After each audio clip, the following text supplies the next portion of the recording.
راغبا في كل علم نافع. ينمو العلم ويتقدم بتقنياته ومجالاته، ومعه نطور أدواتنا في تقديم العلم الشرعي. أكاديمية زاد. زاد أكاديمية ينبوعها صاف ليروي غلة الظمآن. وتعلم الفقه الميسر عاملا بالشرع دون تعصب لفلان. بشرى لنا زاد أكاديمية للعلم كالأزهار في البستان.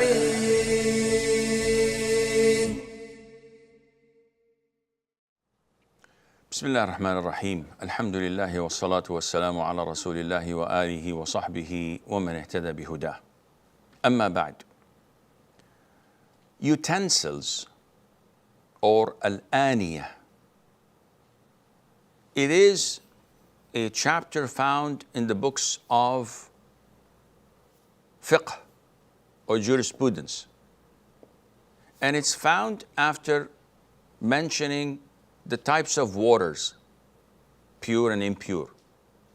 The question is, why? And the logical answer would be because the water is always carried by a container. And this is why we have to know whether the container that carries the water has any impact on its purity or not. Generally speaking, the vast majority of containers that kept water at the time of the Prophet ﷺ and afterwards were skin waters. So any container made of skin, we have to look into this skin. Was it tanned or not? Was it from a halal animal or a haram animal? Because if it was from pig's skin, immediately anything we put in it, it's najis.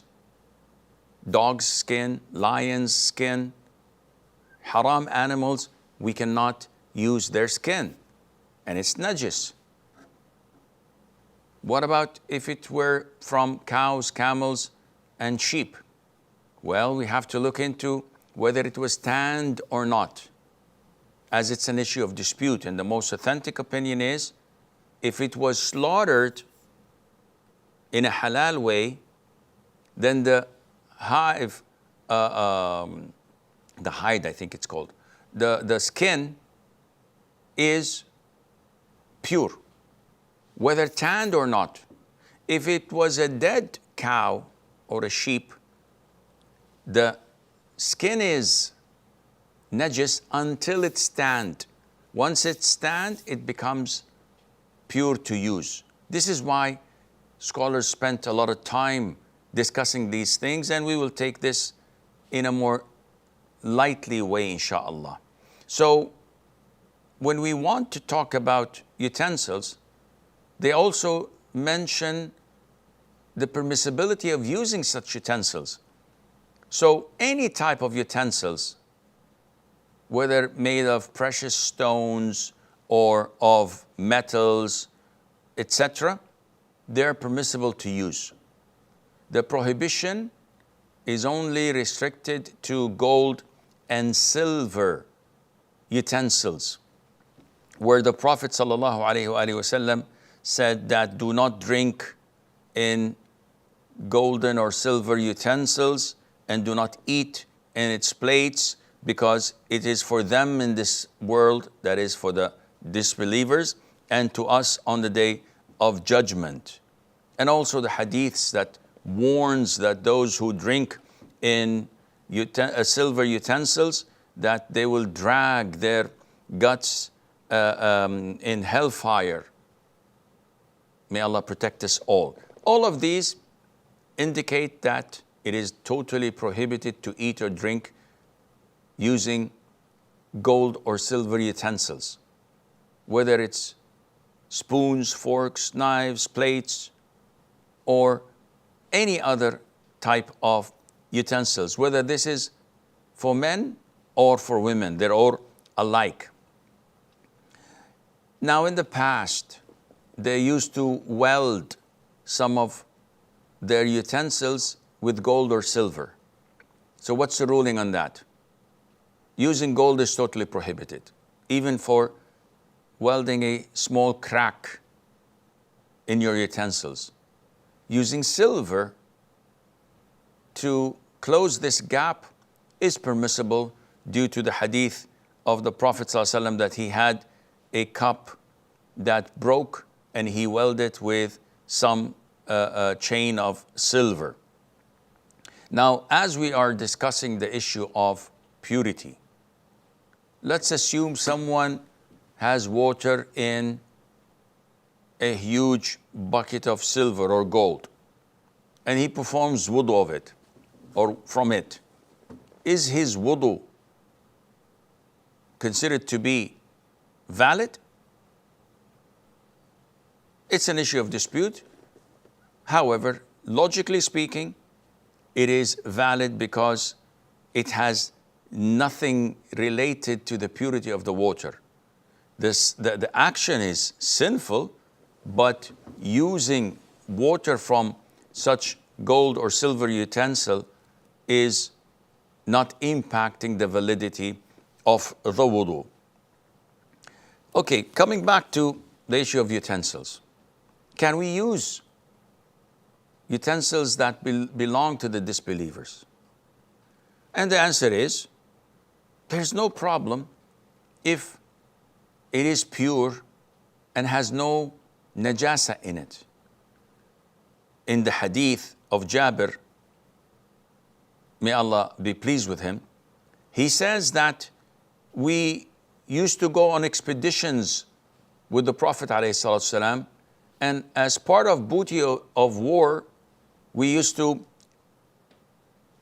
gain and collect utensils from the disbelievers and the enemies of Islam, and we used to use them, and nobody said anything about it, which meant that the Prophet approved using such utensils that belong to the disbelievers. So as long as it's pure and clearly pure, there's no najasa on it, then there's no problem in using it. The problem is when we are doubtful. They may have consumed intoxicants or pork or dead meat. In this case, we wash it thoroughly until we're certain that there is no impurity in it, and then we can use it. Because when the Prophet was asked about a similar situation, ﷺ, he said, if you can find something else, then do not eat from them. But if you cannot find anything else, then wash them and eat from them, meaning the utensils. So it all goes back to, or goes down to, whether there is an impurity or not. And you can cascade this to everything. I live in a campus with non-Muslims. Can I use the microwave? Well, we look at the microwave. Is there any impurity in it that may impact negatively the food that you use? If it's going to get in direct contact with impurities, then the answer is no. And you go on and on and on until you feel satisfied that it is pure, clean, I've washed it thoroughly, then you can use that without any problem. And Allah Azza wa Jalla knows best. وصلى الله وسلم وبارك على نبينا محمد وعلى آله وصحبه أجمعين. يا راغبا في كل علم نافع. ينمو العلم ويتقدم بتقنياته ومجالاته، ومعه نطور أدواتنا في تقديم العلم الشرعي. أكاديمية زاد. زاد أكاديمية ينبوعها صاف ليروي غلة الظمآن. وتعلم الفقه الميسر عاملا بالشرع دون تعصب لفلان. بشرى لنا زاد أكاديمية للعلم كالأزهار في البستان.